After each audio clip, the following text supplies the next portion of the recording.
सियावर रामचंद्र जी की जय हो। आप सभी श्रद्धालु भाइयों बहनों माताओं का राम भक्तों का हार्दिक स्वागत है मेरे इस चैनल में। और इसके बाद कल मैंने जहां लाइन छोड़ी थी उसके आगे की कथा कहता हूं।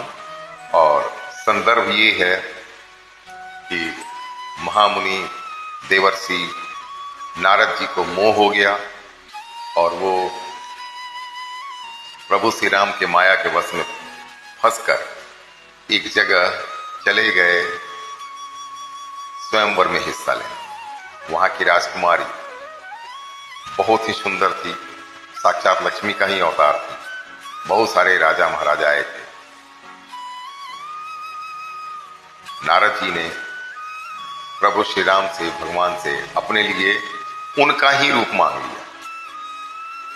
भगवान भी वहां आ गए, उन्होंने यो मस्तु भी कह दिया, ये बैठे जा करके। लेकिन इनका जो रूप था वो काफी भयंकर था, बंदरों जैसा मुंह था और बहुत ही भयंकर शरीर था, जो इन्हें पता नहीं था और बाकी लोगों को भी नजर नहीं आ रहा था। वो सिर्फ राजकुमारी को ही नजर आता था। अब आगे की कथा। काहुनो लखा सुचरित विशेखा, सो स्वरूप नृप कन्या देखा।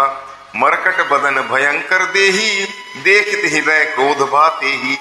अब राजकुमारी ने देखा कि इनका बंदर का समूह और भयंकर शरीर, इसे देखते ही कन्या को क्रोध आ गया। यह देखो, यह भी मुंह उठाकर चले आए हैं मुझसे शादी करने।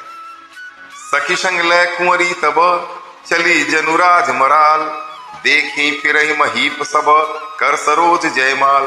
तब राजकुमारी सखियों को लेकर इस तरह चली मानो राजहंसनी चल रही है। वह अपने कमल जैसे हाथों में जयमाला लिए हुए सब राजाओं को देखती हुई घूमने लगी। जेहि दिशि बैठे नारद फूली, सो दिशि तेहि न बिलो की भूली। पुनि पुनि उक सहिया कुलाही, देखी दशा हरगन मुस्काही।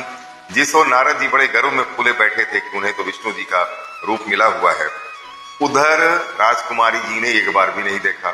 अब ये बार बार उचक कर अपना चेहरा दिखाना चाह रहे हैं और छटपटा रहे हैं।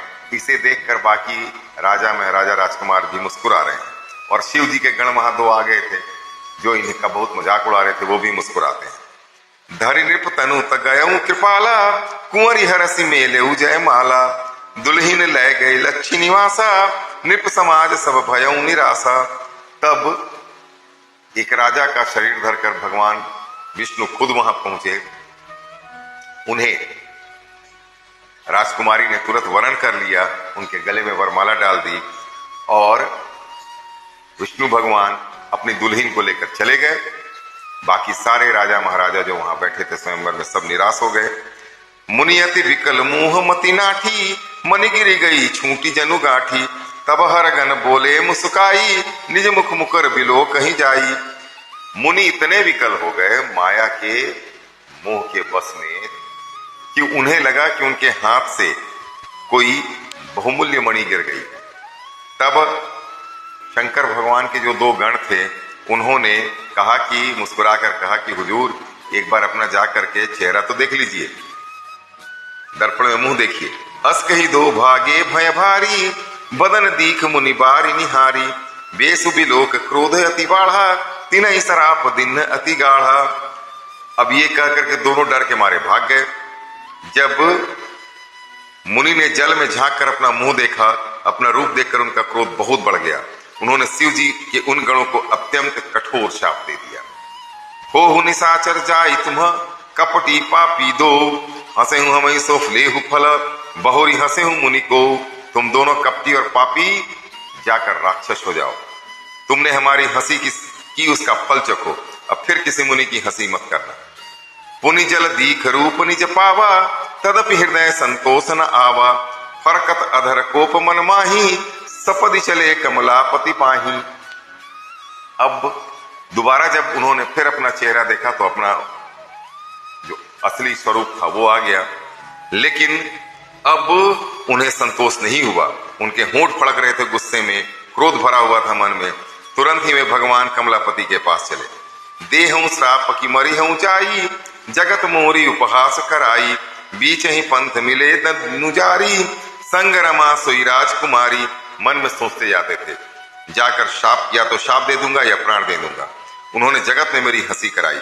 दैत्यों के शत्रु भगवान हरि उन्हें बीच रास्ते में ही मिल गए। साथ में लक्ष्मी जी और वही राजकुमारी थी।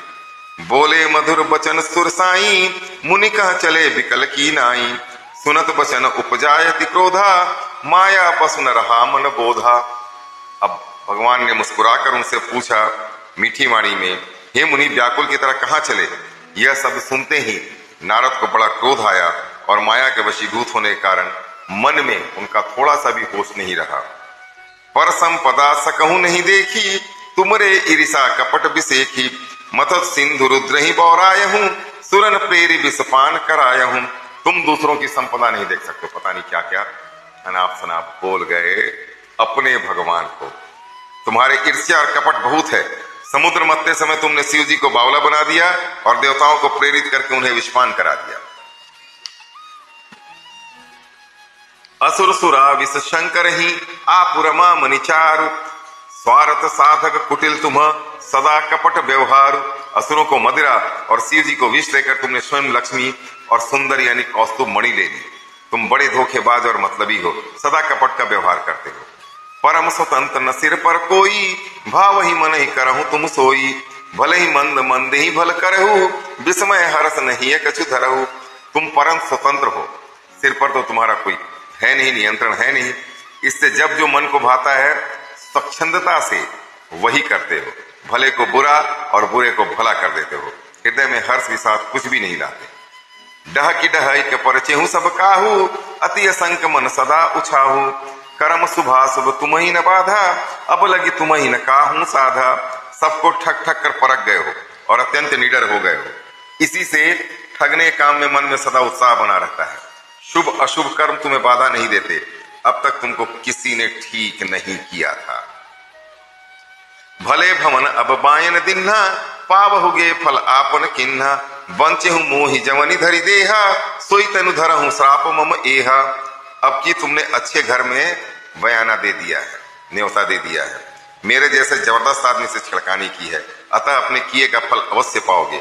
जिस शरीर को धारण करके तुमने मुझे ठगा है, तुम भी वही शरीर धारण करो, यह मेरा शाप है। कपियाकृति तुम किन्न हमारी, करही कीस सहाय तुम्हारी, मम अपकार किन्न तुम भारी, नारी विरह तुम हो वो दिखारी। तुमने हमारा रूप बंदर का सा बना दिया था, इससे बंदर ही तुम्हारी सहायता करेंगे। मैं जिस स्त्री को चाहता था उससे मेरा वियोग कराकर तुमने मेरा बड़ा अहित किया है, इससे तुम भी स्त्री के वियोग में दुखी होगे। श्राप शीस धरि हर सिंहिया, प्रभु बहु विन्नति किन्ह, निज माया के प्रबलता करसि कृपा निधि लीन्ह।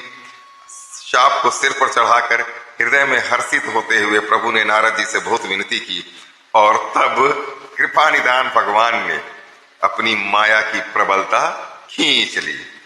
जब हारी माया दूरी निवारी, नहीं तह रमान राजकुमारी, तब मुनि अति सभी हरि चरना, गहे पाही प्रणतारति हरना। जब भगवान ने अपनी माया को हटा लिया तब वहां ना ही लक्ष्मी रह गई ना ही राजकुमारी। तब मुनि को होश आया। उन्होंने अत्यंत डरते हुए भयभीत होकर श्री हरि के चरण पकड़ लिए और कहा, हे शरणागत दुखों की रक्षा करने वाले, मेरी रक्षा कीजिए। मृथा को मम श्राप कृपाला, मम इच्छा कह दीन दयाला, मैं दुर्वचन कहे बहु तेरे, कह मुनि पाप मिटि किम मेरे। हे कृपालु, मेरा शाप मिथ्या हो जाए। तब दिनों पर दया करने वाले भगवान ने कहा कि यह सब मेरी ही इच्छा से हुआ है। मुनि ने कहा, मैंने आपको अनेक खोटे वचन कहे हैं, मेरे पाप कैसे मिटेंगे। जब पहुंचा इस शंकर सतनामा, होई ही हृदय तुरंत विश्रामा, को नहीं शिव समान प्रिय मोरे, असि परतीति तजहु जनि भोरे। भगवान श्री राम ने कहा, विष्णु ने कहा, जाकर शंकर जी के शतनाम का जाप करो, इससे हृदय में तुरंत शांति होगी। शिव जी के समान मुझे कोई प्रिय नहीं है। इस विश्वास को भूल कर भी न छोड़ना। आज के लिए इतना ही।